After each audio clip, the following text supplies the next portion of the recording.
What's up guys, this is your boy Christopher Joe, and today we are going to be comparing the Switch Lite to the Steam Deck 64GB version.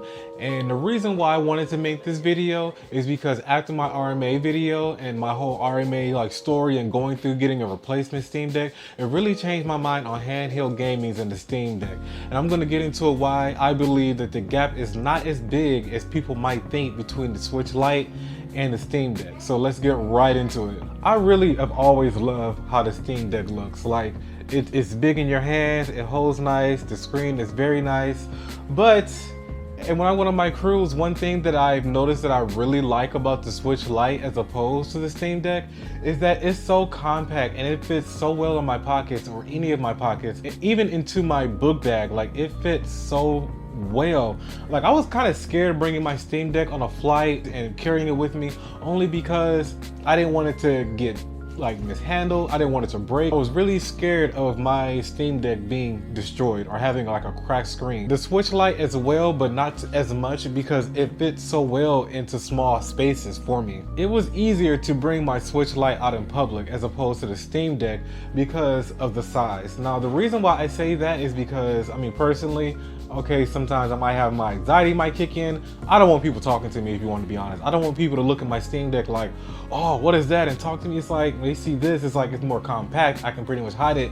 It won't get as much attention. The Steam Deck gets all the attention, as it should, because it's a freaking awesome device. Aesthetically, it looks amazing. It looks like I'm flying a spaceship. But at the same time, someone like me, I just don't want to be bothered.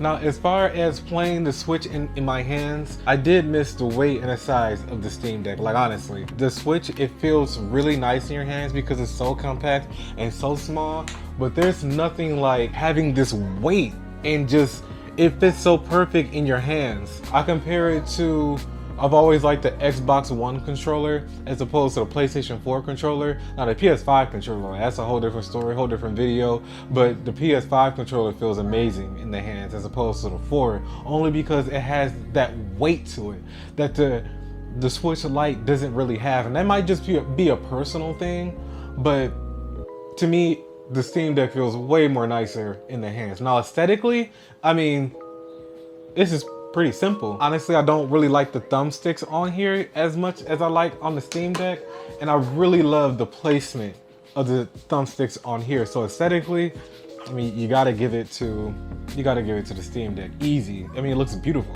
One thing about the button configuration I wanted to mention about the Steam Deck that I don't like is that when it comes to new gamers or someone that doesn't really know, people that are just diving in right into the Steam Deck and have no clue, thinking it might be as simple as the Switch Lite, that is where the problem comes in, because you might get a video game where the buttons need to be configured, or you might have to go into your settings. I find myself going into the settings a lot more than I should, honestly, for certain games. Now mind you, of course, you have your verified games, you have your games that are just slightly compatible, where you might have to just change a few things, or might have to switch around a few things, which is for me, it's not bad. I'm willing to learn, but sometimes I don't have the patience, and I feel like if a new gamer were to get their hands on a Steam Deck and have to go through that, they will be really thrown off, as opposed to Switch Lite. Everything is pretty much simple, basic. This is the standard format of Nintendo.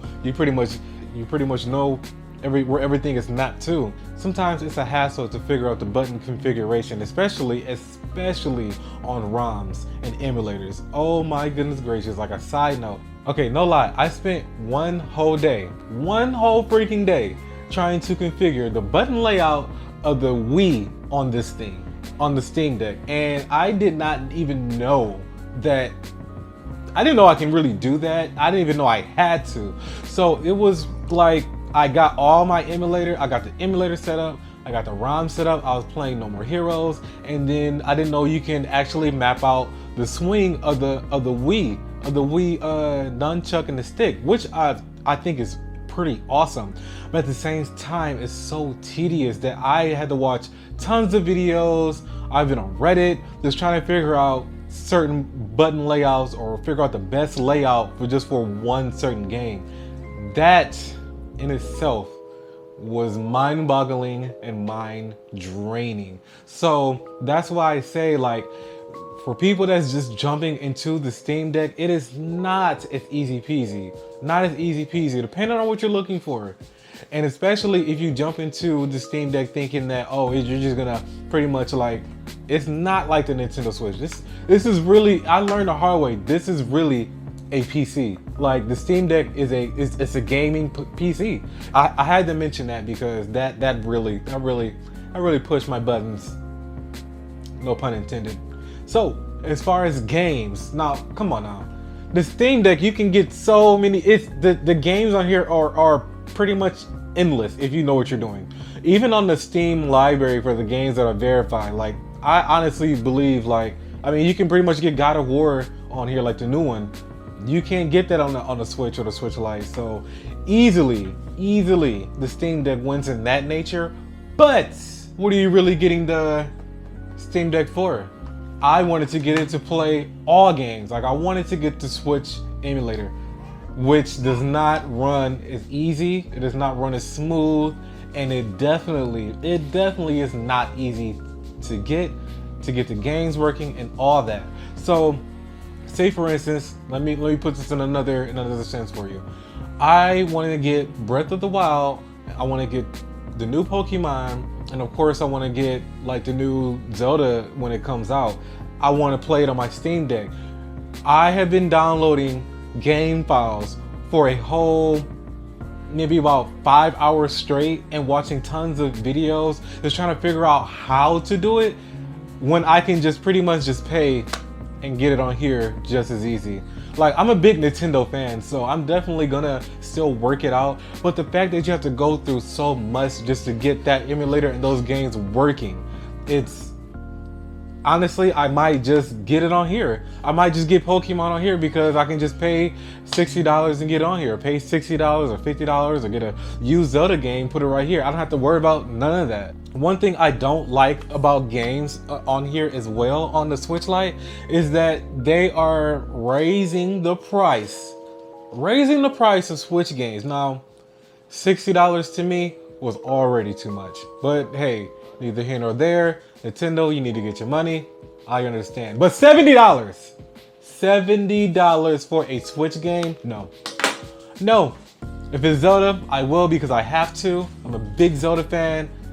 Best game ever. But I won't be happy about it. I will not be happy about it. I haven't even bought Pokemon yet because I refuse to pay $64 for a Switch game. I refuse. I'm sorry. So I'm gonna get Pokemon on my Steam Deck. And here comes Nintendo breaking down my door.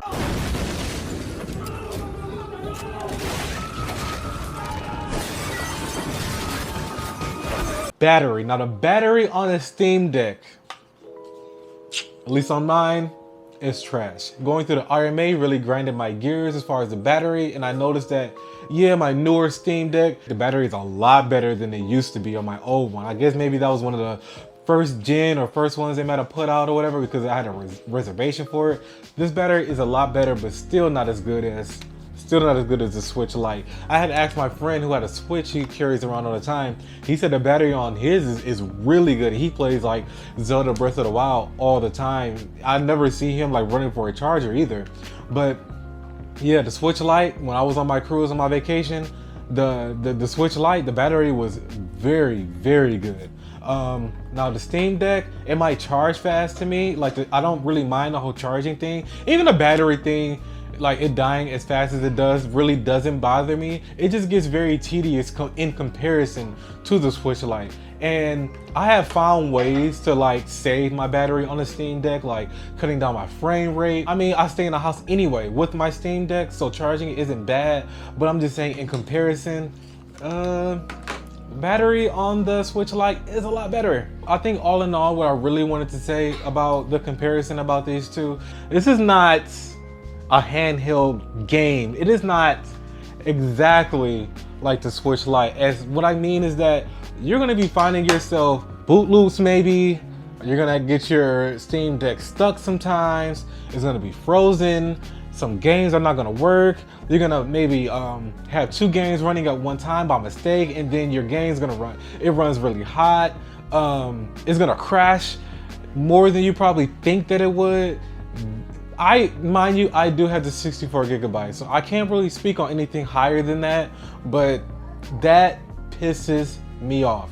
I'm sorry for my language, but it really grinds my gears sometimes with this thing because it gets so confusing sometimes. Like even when I'm like doing ROMs and doing stuff on a browser, like I love doing tech stuff like that. Like I've been doing it for years, like, you know, modding Wii's and Android tablets and phones and all that stuff. But after a while, it gets tiresome. It gets very tiresome where you can just pick up your Switch Lite and just play it, especially like your favorite games. And I know a lot of people really want the Steam Deck for the emulators, which I mean they are easy, don't get me wrong, but when you go up higher than like the PS2, that's when stuff gets a little more trickier as far as like you really have to know exactly what you're doing for stuff to not just work, but work right. Like I said, like I have my Wii emulator where I was playing No More Heroes. It took a very long time for me to tweak it around and get my button configuration right. Even like I was playing my 3DS emulator and I was playing Zelda, that took a minute for me to get right. And sometimes it's like, do you really want to go through that? That's the question you really have to ask yourself when it comes between the Switch Lite, even the Switch, okay, the Switch and the Steam Deck. Now, that's why I say the Steam Deck probably isn't for everyone. Sometimes I do get frustrated. Sometimes I'm spending most of my time fixing things on my Steam Deck as opposed to just playing it. Like honestly, a lot of the ROMs, they don't download that fast or whatever. They're not like small files. So that's why I'm saying, like, in comparison, this gap between these two are a lot smaller than some people might think as opposed to what you're really trying to do. I just wanted to get that off my chest because when I took this on the cruise with me, I actually had I think I would have had a better time with this if I would have brought my Steam Deck because it's big, it's clunky, it gets a lot of eyeballs on it, it crashes too much, the battery dies, blah, blah, blah. You can just pull this out your back pocket, no one will notice. Hey, easy peasy. But with that being said, I hope you guys liked the video. If you guys have a Switch or a Steam Deck, let me know which one you guys think that is better in the comments, or tell me what you guys agree or don't agree in the comments as well. And I hope you guys are having a good day. Remember to like, comment, subscribe, all that good stuff, and have a good, blessed rest of your day. Peace.